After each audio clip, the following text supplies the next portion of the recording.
Roman's next challenger for the undisputed WWE Universal Championship is Logan Paul.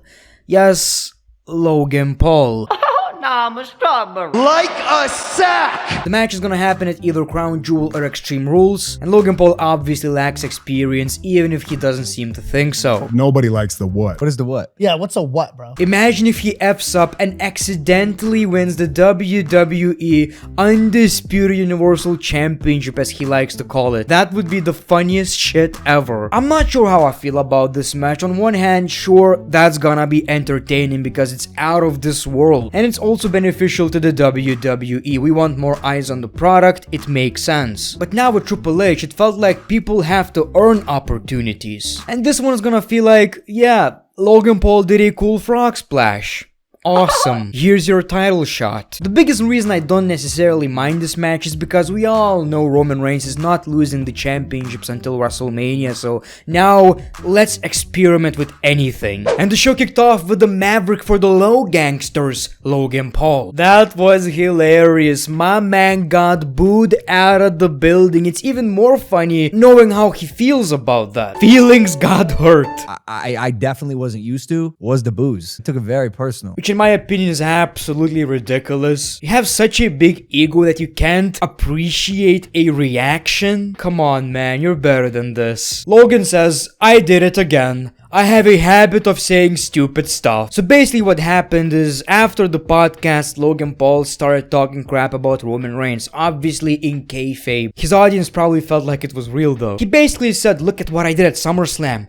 That frog splash, never seen before. I would beat Roman Reigns. So we got this exchange on Twitter between Roman Reigns and Logan Paul, and now we have a rivalry. So Logan Paul was here to address it. There's a press conference tomorrow night in Las Vegas, and if Roman Reigns is mad enough, he'll meet him face to face. We see Paul Heyman with the Bloodline. Yes, Paul Heyman is back. He says that if there was ever anyone outside WWE that could be a Paul Heyman guy, it's him. He managed to hold his own against Floyd Mayweather. But Paul says that Heyman wouldn't be able to fight anyone. What? Heyman says you shouldn't have opened your mouth about Roman Reigns. All I care about is you making the smart decision, and you should pick a fight with someone else. Logan Paul says I'll beat the tribal chief like a sack of potatoes or something. Oh my god.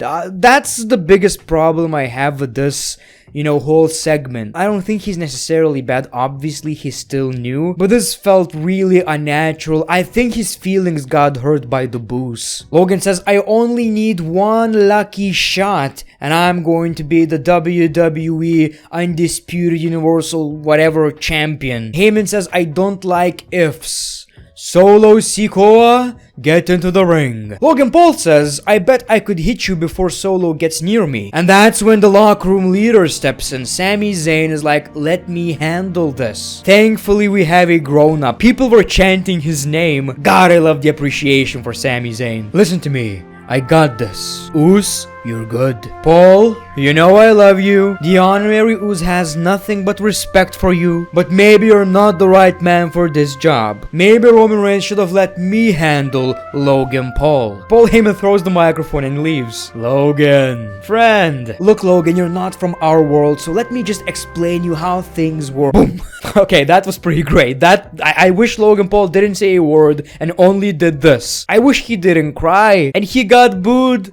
Yes, obviously he got booed. You just assaulted the locker room leader, the face of the WWE. So we see the Bloodline getting into the ring, and Logan Paul gets some help from Ricochet. This turned into Ricochet versus Sami Zayn. Lots of interferences in this one. The match was alright. Obviously, two great talent, but we got some drama. So Ricochet takes care of Jey Uso. Sami Zayn takes advantage, and maybe he was about to win the match, but Jey Uso gets into the ring. He was acting pretty impulsive right here. Sami Zayn obviously has a problem with that. Ricochet takes advantage, and he beats Sami Zayn only because of Jey Uso. Then we see Madcap Moss with a steel chair. Bro, you gotta change your attire. So this whole thing was actually pretty awesome because Sami Zayn proved he's very very valuable to the Bloodline. He's the MVP of the Bloodline. Michael Cole really put Sami Zayn over on commentary. Then we see the Maximum Male models, and they're showing off their back to school collection, so that was pretty funny. But then all of a sudden, shit got real. It's a train on Monday Night SmackDown. The what?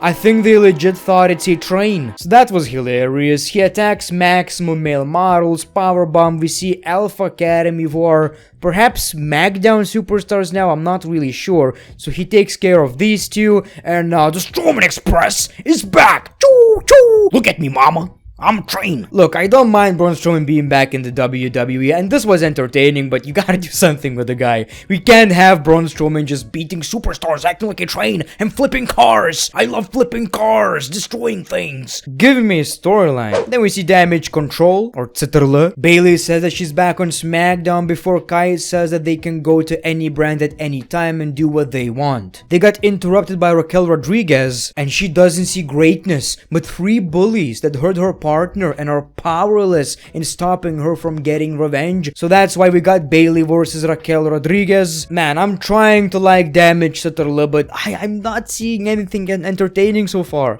Honestly, am I the only one who's so far kinda disappointed in all of this? Anyway, we saw a bunch of interferences in this one as well. Bayley takes the W, but then we saw Io Sky with some of the fakest punches I've ever seen. That was bad. Then Shotzi comes back as a babyface and helps Raquel Rodriguez. I'm still waiting for something serious to happen. Kayla interviewed Ronda Rousey, and she quickly gets interrupted by Liv Morgan. Liv was almost acting like a heel in my opinion. She's very cocky because she feels like, well, I've beaten Ronda Rousey twice, so I deserve some respect. She challenges Ronda Rousey to an Extreme Rules match, and Rousey accepts. It'll be your funeral. Yeah, I think Ronda is taking the championship right now. We saw Ryan Satan, the stupid son of a bitch. Look how important I am. I want to be on camera. Drew McIntyre sends a message to Karrion Kross. He tells Kross to grow a set and step up to him. McIntyre says time is running out for him, and the only countdown he needs to worry about is 3,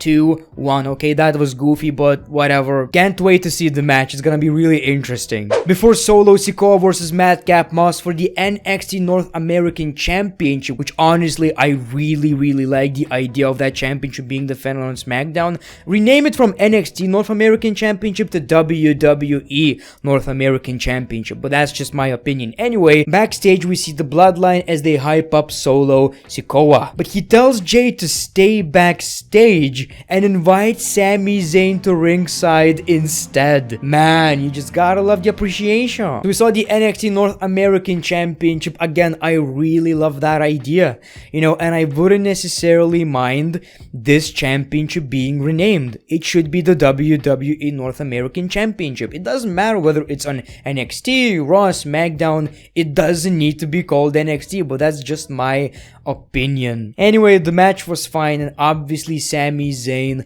helped quite a lot. He pulls Solo Sikoa out of the ring. Madcap Moss starts chasing him. They get back into the ring, and a super kick from Solo Sikoa. Uranagi and Solo Sikoa retains the championship, all because of Sami Zayn. Sami Zayn is a brother.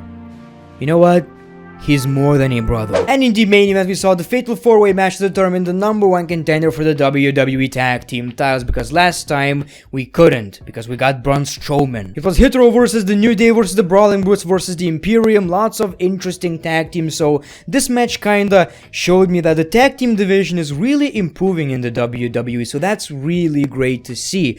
Anyway, as you can imagine, the match was great. I'm never going to enjoy these matches as much as I'd like to, because I hate this concept of, you know, 2 people in the ring even though we have like 4 tag teams. I don't like this concept. I never did. I hate it. I honestly hate it. But when it comes to the moves and the moments, yes, it was fun to watch. And I think we got the right winner. The Brawling Brutes won the match, and they're the #1 contenders. And I believe they're baby faces now, so they're definitely fan favorites. Lovely stuff. It took me a while to get behind the Brawling Brutes, but I guess ever since we got Gunta, everything just changed. Why would you not like them? They beat some asses and drink some whiskey. Just some noise, lads. Noise, fellas. I don't mind these shows. They're still great in my opinion. Obviously, with Triple H being in control, everything feels a bit more important, like it matters. I like that. The only thing I don't like is that we don't have Roman Reigns, and everything until WrestleMania is going to be really predictable. Thankfully, the mid-card championships are being built. So thank you for watching this video, the great one. Peace, love, and hugs. It's been a pleasure.